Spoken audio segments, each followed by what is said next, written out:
What is going on, everyone? Leon checking in, and we're at it again with another video. In today's video, we'll be unboxing and demoing the Chromecast with Google TV. Now here's a quick tip. If you're unsure of this device, you can also trial the Google TV app on your supported devices. So let's talk about what Google TV is. Google TV is a platform that suggests services and content based on your current subscriptions and viewing history. And then there is Chromecast with Google TV, which is an upgrade from the app. It contains a streaming device which plugs into HDMI supported TVs and a palm-sized remote to interact with the user interface. As always, I only feature products that I pay for. This gives the channel more credibility and appeal because we feature items that interest me and change the way we live.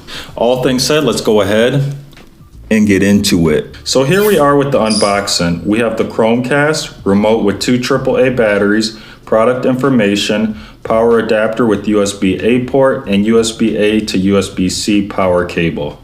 So let's talk about the Chromecast, which features a thinner but longer oval shape and matte color. The new Chromecast also receives a USB-C port over last year's micro USB. Features carrying over from the previous generation Chromecast include the HDMI pigtail, reset button, and LED. However, the new model loses the magnet feature and the pigtail seen in the previous generation Chromecast. Next, we have the voice remote, which features a throwback design to the Google Daydream View unit. It features similar pod shape, navigation and select pad, volume rocker, and LED. Variations come in the form of power supply, buttons, and function. Whereas the Daydream View remote was USB-C rechargeable, the Chromecast remote uses 2 AAA batteries. Changes in the amount of buttons the Chromecast remote features is the big differentiator here. Buttons include navigation, select, volume, Google Assistant, mute, 2 pre-labeled app buttons, TV input, TV power, home, and back. The mic for the voice function is located between the TV input and TV power button. So let's talk setup. Plugging all the components in is simple, requiring little effort. Supplying power to the Chromecast initiates the startup process and may automatically turn your TV on. The voice remote may need to be paired with your Chromecast if it doesn't pair automatically. Pairing is simple and quick. Simply follow the on-screen directions. Next, we have language selection. A long list of languages are provided for accessibility.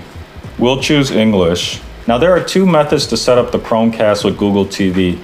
The first method is to use the Google Home app from the Google Play Store. Once the app is installed on your device, you'll see Set Up Chromecast on the top. Next, the app will look for devices. Next, the QR code scanner in the app will scan the QR code on your TV to ease setup. Now you can see this is going to connect the Chromecast to the Google Home app. Next, we can pick a location for the device. Now, I didn't have any luck setting up the Chromecast with the Google Home app because I couldn't connect to my Wi-Fi network with my device.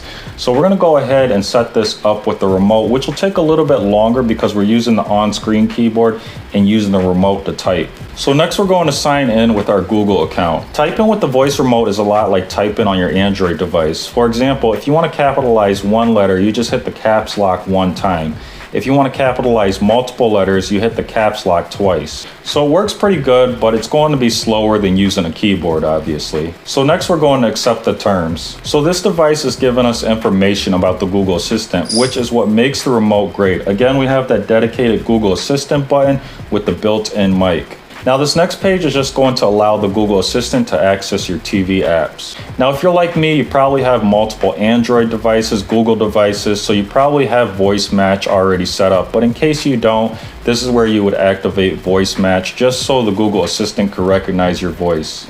This next one just allows the Google Assistant to give you personalized results. Now, this next page allows us to select our services. Now, if we scroll down here, you'll see this list isn't very long, and that's because the Chromecast with Google TV is a new device with new software. Now, you can see we have the pre-selected YouTube and Netflix, and that corresponds to the pre-labeled YouTube and Netflix buttons on the voice remote. If you want to select a service, simply scroll down to the service you wish to add and click the select button. We can finish this up by navigating to confirm and clicking the select button again. Now, the neat thing about the remote that comes with the Chromecast with Google TV is that you can use it to control volume and power. So we're going to click Setup Remote. Now, I'm going to use my TV to play the sound, so we're going to select TV. And I have an Epson projector, so we're going to scroll down to Epson. To make sure the volume controls work on the voice remote, we're gonna have a music test playing on the next screen, so we'll hit next. And then we can use the volume controls on that voice remote to turn down the volume. Now this is really neat because it actually ties into my projector controls. And then we'll just confirm that the volume buttons work. Next, we'll set up the power button, and again, this is going to tie into my projector controls, so we'll click next. So we're going to follow the on-screen directions. I'm going to tap the power button on the voice remote, and this should turn the TV off. Now you can see this came on, and we can verify that the power button does work. Now setting up the voice remote to work as your TV remote is always a nice feature because it eliminates another remote. Now the important thing to remember is you also don't need the voice remote to turn your TV off or control volume. You can just give an OKG command to your devices located around your house to perform such actions. So we're going to click next now that the setup is complete. Now this is going to go through an app installation, and there may also be an update for the Chromecast. Now you can see everything is finishing up here, and the Chromecast with Google TV is ready to use, so we can start exploring. So here we are in the Google TV interface, and it did this little thing where it kind of went blank. Now the important thing to remember is Chromecast with Google TV is still fairly new. I did update mine, but I have seen this happen a few times, and then it eventually does come back. So there's something going on here. Now, as for the Google TV user interface, it looks just like the Google TV user interface you would see from the app from the Google Play Store. So the idea here is that you can use the remote to navigate, and it's actually got quite a bit of hesitation here. It's not a smooth interaction. Now, as for content, I do see some things that I have watched before. For example, we have Dark Matter on Netflix. If we scroll up here, we have some YouTube videos that I have watched or that would interest me based on videos I have watched in the past. Now, the interesting thing here is if you remember, we had to select our services in that one screen. And to be honest, I don't understand the point of that screen since this is going to say all my apps are appearing here anyways. Obviously, I didn't select all of these.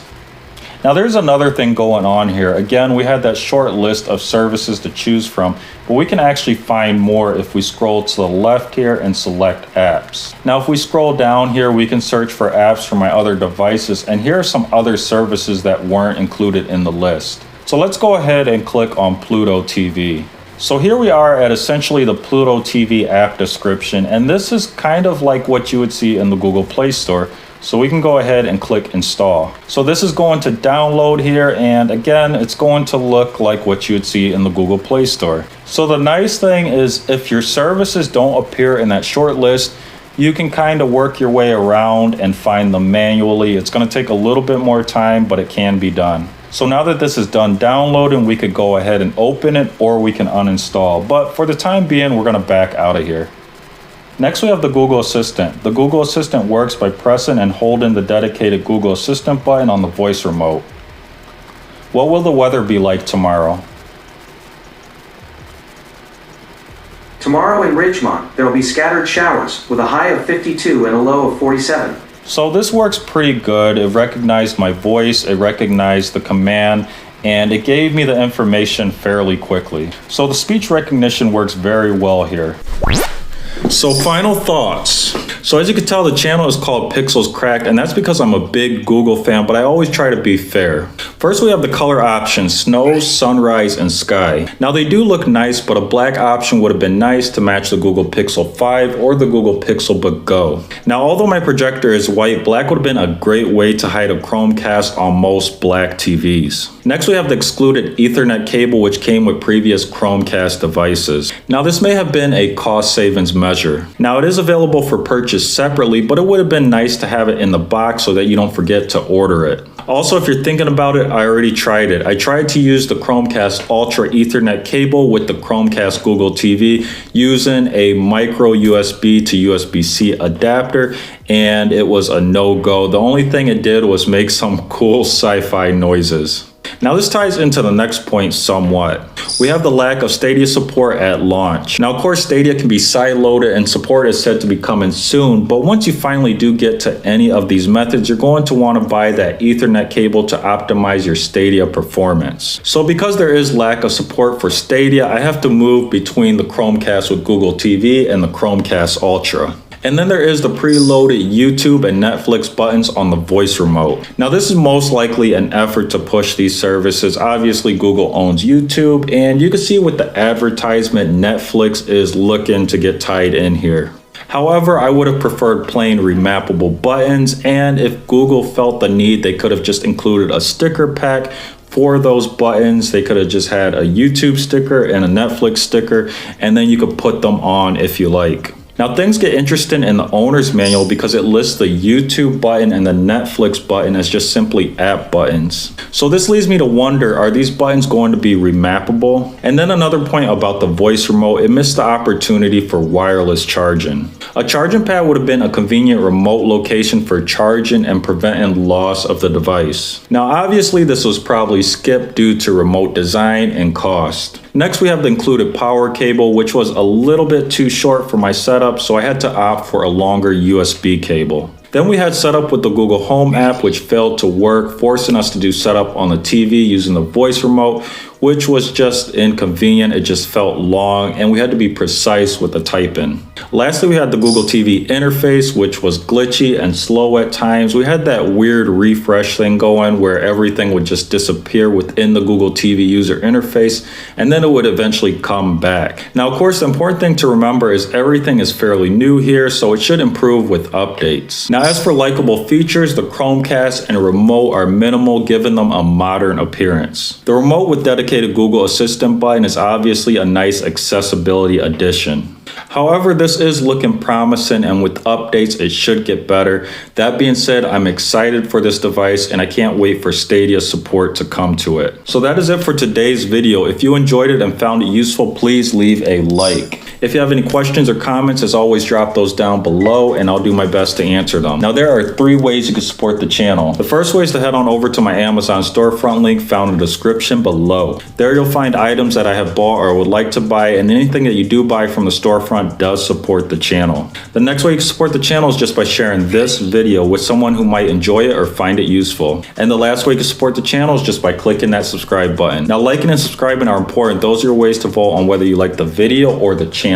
Liking and subscribing are also important for new viewers. If new viewers see lots of likes and subscribers, they're going to think that the videos are helpful and the channel is worth watching. So that is pretty much it. And until next time, Leon, check in out.